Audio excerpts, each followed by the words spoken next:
Fala pessoal, beleza? O overclock extremo é a especialidade da casa, né? E com tantas novidades no mercado, tipo o Ryzen 9000, que não congelar uma dessas CPUs só ver como ela se sai. Então, nesse vídeo, vamos ver aí como que o Ryzen 7 9700X e a ROC B650M, dessa aí que tem o review no canal, se saíram, né, com nitrogênio líquido. Bora ver como foi depois da vinheta. Fazendo aí uma breve introdução, né? Os Ryzen 9000 são os primeiros ali para desktop, usando a nova arquitetura Zen 5, né? Com o CCD fabricado em 4 nanômetros para TSMC, que parece ali um certo salto em relação à geração anterior, né? Contudo, o IO-Die, a organização dos chiplets, continua bastante familiar ali, não mudou nada em relação aos Ryzen 7000. Apesar do público gamer não ter ficado lá muito contente com os 3 a 5% de ganho ali nos jogos em relação aos Ryzen 7000, o pessoal do uso profissional, workstation e servidores receberam a novidade de braços abertos, já que para esses caras aí o Zen 5 é coisa boa, né? Os testes aí, a placa-mãe escolhida foi a nossa ROC B650M, né? Que já foi bastante provada aí para uso overclock extremo. Não só por mim, mas por muitos overclockers lá fora, uma placa muito boa para esse fim e com a vantagem de ser razoavelmente acessível, né? O que normalmente não acontece aí para itens usados em overclock extremo, né? O isolamento foi feito com 3 camadas de plastidip e papel toalha. A placa acabou virando a prova d'água, então morrer por condensação essa daí não vai. Aqui as configurações utilizadas, 9700X aí, um salve aí para AMD, mandou a nossas ROC, né?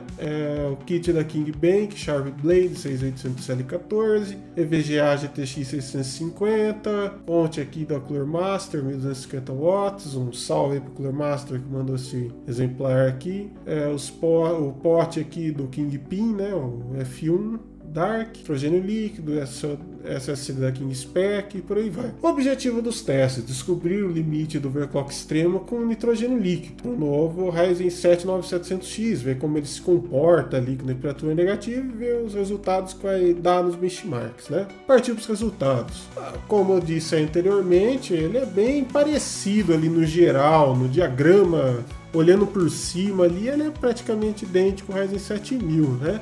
Com o mesmo IO-Die, um package similar, e o processo de fabricação do CCD em 4 nanômetros, na verdade, ele é uma evolução do de 5 nanômetros. Então ali, é para se esperar que o comportamento no frio extremo seja razoavelmente parecido com o da geração anterior, né? E foi o que aconteceu com o 9700X funcionando sem problemas até ali menos 130 graus. E olha que bom, ele não teve problema com o CBB, né? O Cold Boot Bug, né? Que é a temperatura mínima na qual o CPU consegue passar no post. E assim, isso aí é muito chato, porque às vezes você consegue rodar um benchmark a menos 160, aí trava. Você vai rodar, você tem que esquentar ali o processador até uma certa temperatura para ele voltar a funcionar e dar boot. Isso que é o CBB, tal. E no caso aqui, rodou benchmark e não teve problema com menos 130 graus. Isso é muito bom. Facilita muito para rodar os testes, tá? Apesar da boa notícia, né, também teve ali uns certos problemas, né? O primeiro deles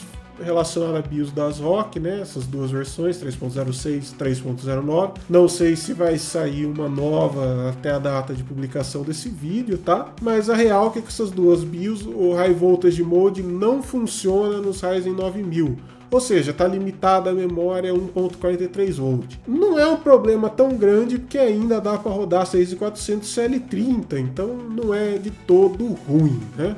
O grande problema aí é que a CPU não escalou com tensão adicional, apresentando um comportamento muito estranho, ficando mais sensível em benchmarks intensivos para FPU. Se você pegar um que não é intensivo, tipo o 7-zip ou o GB3, eles rodaram aí na casa dos 6.200 MHz com 1.28 volt. Aí o Cinebench R20 e R23, que são pesadão para FPU, ficou ali 5.900 com 1.175 volts. Se aumentar a tensão, reset na hora. O bagulho simplesmente se recusa a funcionar. E isso com a temperatura abaixo dos menos 100 graus, o que não faz muito sentido, já que essas CPUs costumam escalar com tensões mais altas, né? 0.4 até 1.55, 1.6 volt. Esse comportamento foi similar ali na água, tá? Aconteceu a mesma coisa na água. Curiosamente, com o PBO ele usa até tensão maior e não teve esse problema. Ou seja, ou é uma característica desse exemplar, ou o mais provável, o que de fato parece ser, é um bug nessa versão de AGES aí, tá? Por que eu digo isso? Porque depois saiu a BIOS nova da Genesis X670E, né? E eu atualizei e tal, e ele consegue rodar de boa, com tensão mais alta, com overclock manual e tal. Parou de dar essa treta de desligar na hora, então eu acredito que seja questão de BIOS, né? Então, assim, quando sair a próxima da ASRock, provavelmente esse problema vai estar sanado, né? Daí eu vou testar novamente essa CPU para ver o limite dela, porque isso aqui não, né? Se isso aqui não for característico da CPU, isso aqui também não é o limite dele, né? Aqui os resultados, né? Aqui o 7-zip, 6.200 MHz, o CPU-Z aí, para o pessoal que for curioso, o GB3 e tal, o R20, R23, 7-zip, tá?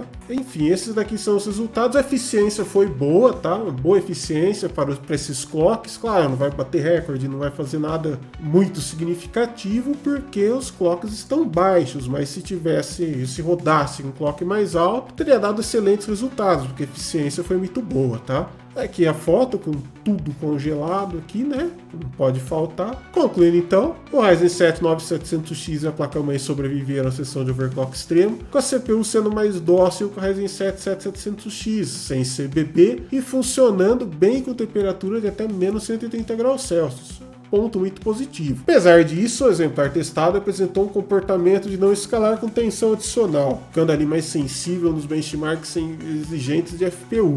Com isso, as frequências ficaram ali meio porcaria, né? Entre 5.900 e 6.200 MHz, mesmo com a temperatura de menos 120 graus e tensão ali baixinha, entre menos 128 volts e 1.17, né? E como eu acabei de falar aí agora há pouco, boa eficiência nos benchmarks, mas limitado por conta das frequências baixas. Isso aí pode ser característico do exemplar ou problema com a Gezo, que é o mais provável, né? No futuro vou revisitar esse CPU e vocês vão ter uma atualização, outro vídeo, outro artigo com os resultados. Beleza, pessoal? Então é isso aí. Curtiu o vídeo? Deixa aí o like, ó, tá aí embaixo. Clica também para se inscrever. Dá uma força aí pro canal.